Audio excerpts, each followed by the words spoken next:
Hi friends, I am going to do the Finally Fall book tag. I saw Leslie over at Books, Gurs, and Purrs did this one recently. I'll link her channel below. She tagged me in another tag that I am going to get to, Leslie, I promise. This one seemed a little bit more time sensitive, so I'm going to do this one first. But I will say, I'm doing a fallish tag, and it was, I don't know, maybe low 80s today in Atlanta. So I'm wearing a t-shirt, so not really super fallish weather. I'll list the prompts below. So the first one is, in fall, the air is crisp and clear. Name a book with a vivid setting. If you've been here for a minute, you know I like a book that has a vivid setting, a book that creates maybe another character out of a house or an area or the setting of the book. This is actually a nonfiction book. This is Some of Us Just Fall on Nature and Not Getting Better by Polly Atkin.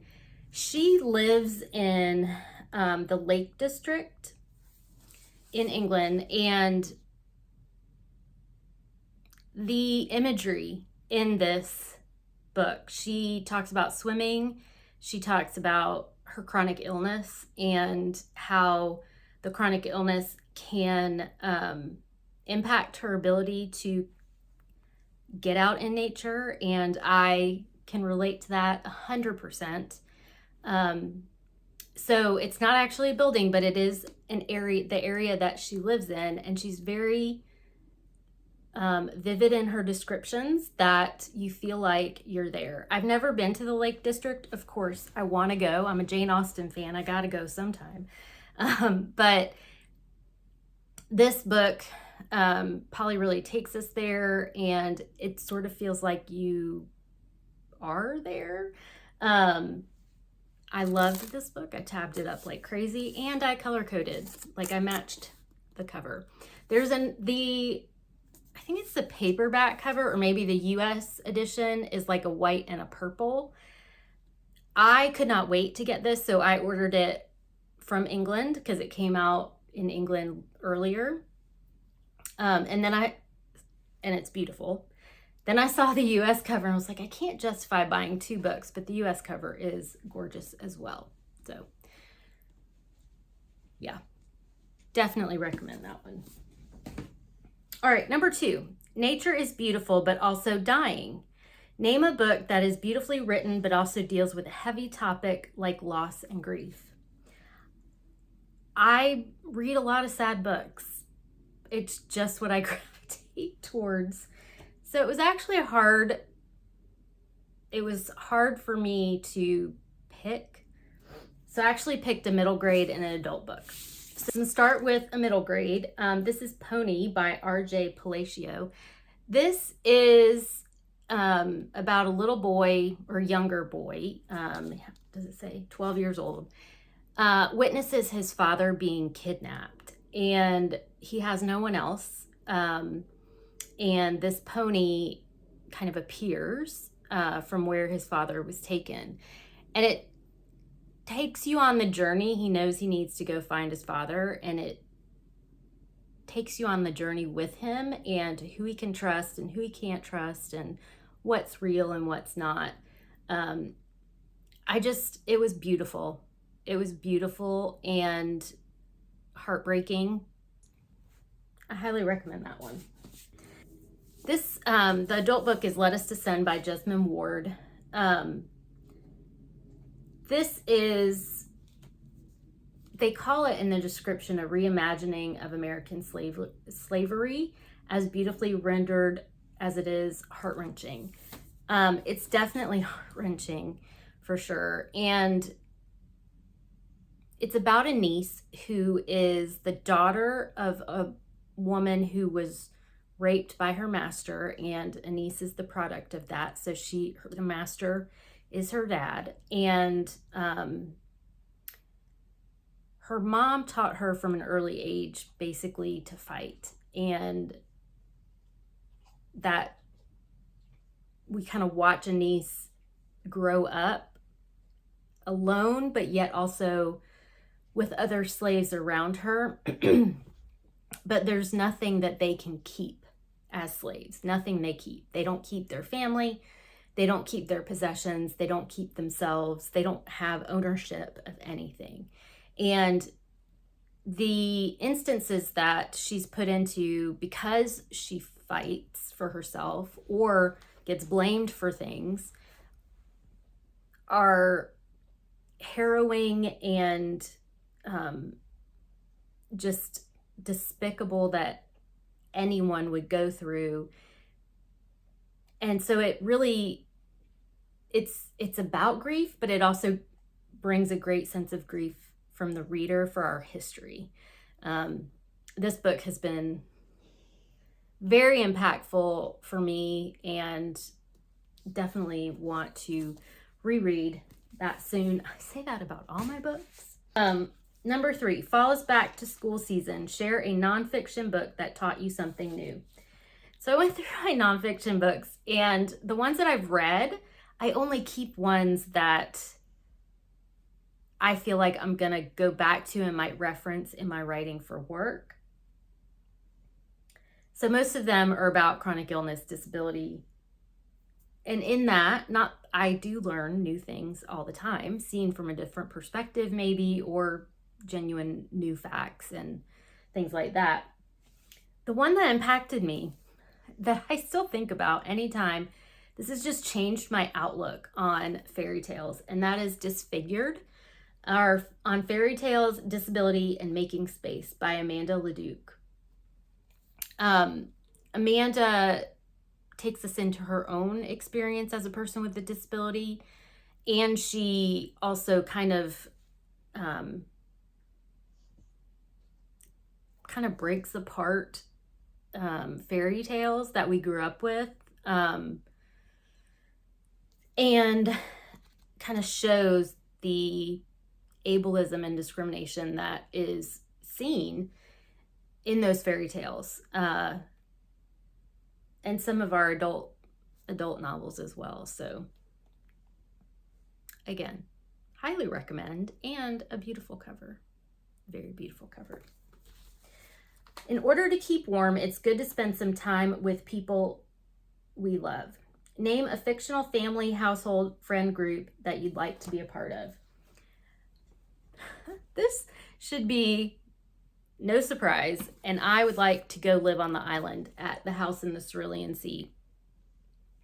I just love it. I love the characters. I love their setting, where they are in. They have the island with the mansion, but they also have the woods with like the little cabin. And I think it would be really fun to be at the house in the Cerulean Sea. Fall is the perfect time for storytelling by the fireside. Share a book wherein somebody is telling a story. So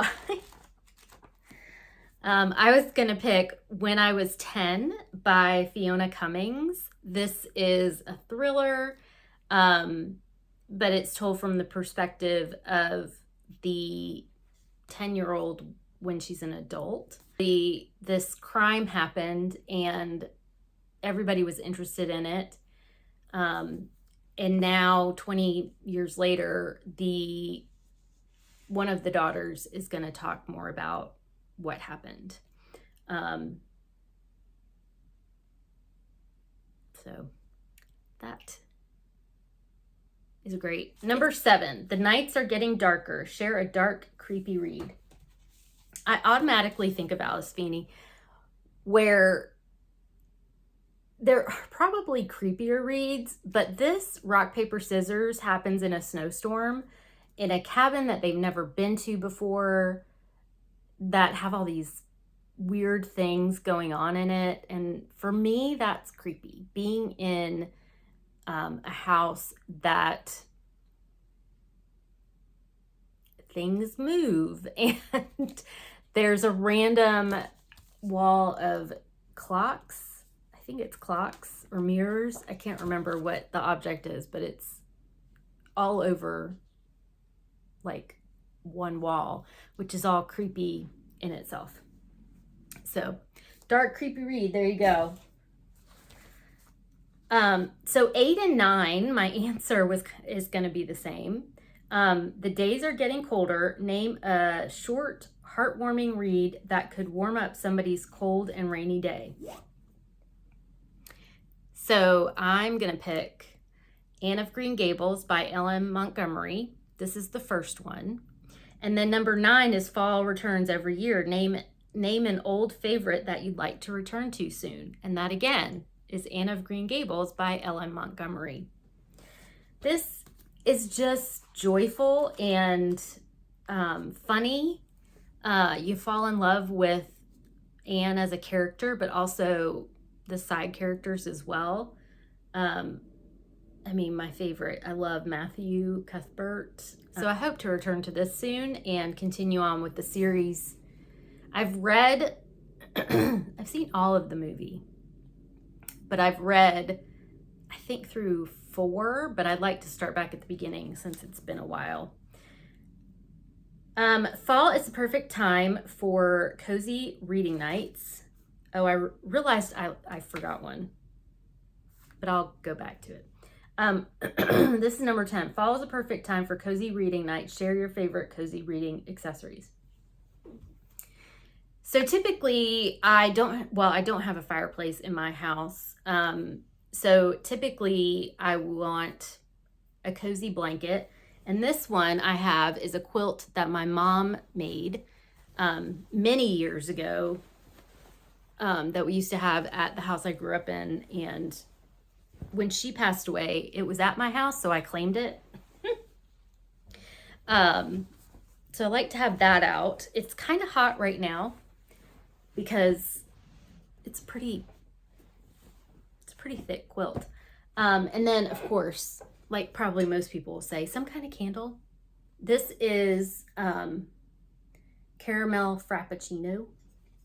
So I do like that. If you can't be in a coffee shop, maybe you can make your house smell like a coffee shop. I mean, I try that. Usually an animal of some sort. My cat likes to be on my lap when I'm reading. Yeah, that would set the scene for me. An ambient room, maybe with some rain or some wind, crackling fireplace, on the TV since I don't have one. Oh, I want fall to get here now. All right, so the one I forgot was number 5. The colorful leaves are piling up on the ground. Show us a pile of fall-colored spines. So here we get a lot of different colors. So I am going to make a little spine pile of what fall may look like here in Atlanta. And you kind of got, so some of the leaves are yellow. We got that color right there. We get some really amazing sunsets. Red, we do have our red berries and our red leaves that come out. And then, you know, the night sky. And then there's always the little patch of something that stays green for a while here. And we don't lose it completely until winter comes. All right. Spread the autumn appreciation and tag some people. So I'm going to tag Emily at Novel Novels. I'm going to tag, let's see, who else should I do? We'll do Lori at Books, Ink, and Paper. And if you'd like to do this, and I haven't tagged you, you're tagged. Because it's such a fun questions, and I don't know who originated it. If you know, let me know that as well. I hope you all are doing very well and having a good fall. Maybe you're seeing more of the fall than I am. If you would like to support my channel, You can hit the subscribe button and the like, and I will see you all very soon. Bye!